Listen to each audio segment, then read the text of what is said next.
Hello mga kachika, mga yung adlaw diha sa inyo ang tanan. So karon mga kachika is itudlo na ko sa inyo hatong giingon ako tong niagi sa inyo mga kachika about atong form. Gusto ba ka nang tool? Interested ba ka nang tool mga kachika? So itudlo na ko sa inyo kung unsaon or asa na to makita mga kachika. Ano siya ang content monetization tool. Let's go.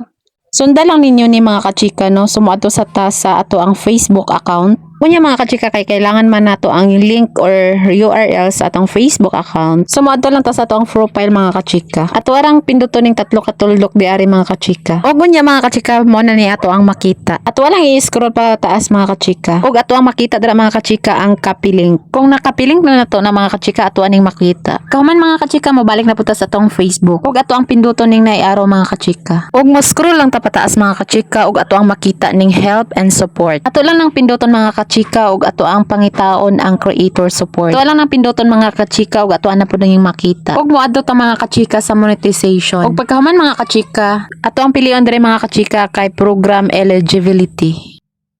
Og pag-abot na to diri mga kachika ato na pong i-scroll pataas. Ang pinduton mga kachika ang end and stream ads. Og diri na ta maabot mga kachika no. Pagkahuman mga kachika ato ang i-scroll pataas na po. So, ato ra makita mga kachika no nga until 2025 lang taman ang pag-invite ni M sa ato mga kachika. So ato lang nang pinduton mga kachika no ang naka-highlight dira mga kachika. Og pag-abot na to dira mga kachika mo na ni ato ang makita ning nanay nag-selfie diri mga kachika ba.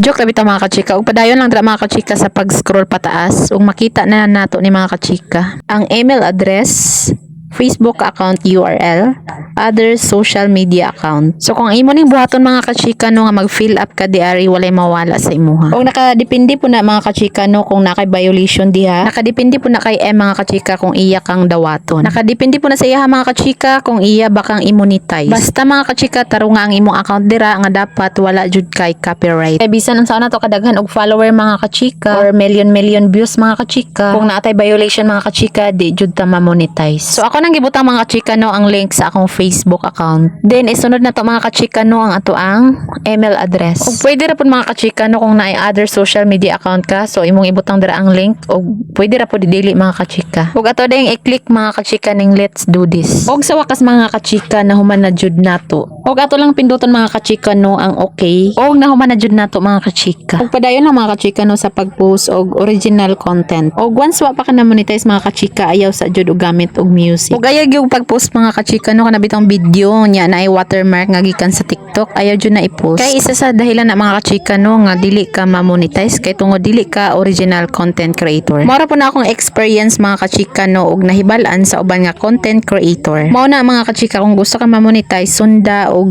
himuang amo ang ginaingon. Kay kana mga kachika is na experience na jud na namo. Og gusto lang namo i-share mga kachika no sa wala pud nakabalo. Og thank you kay sa inyong pagtan-aw mga kachika og paghuman ani nga video. I love you all.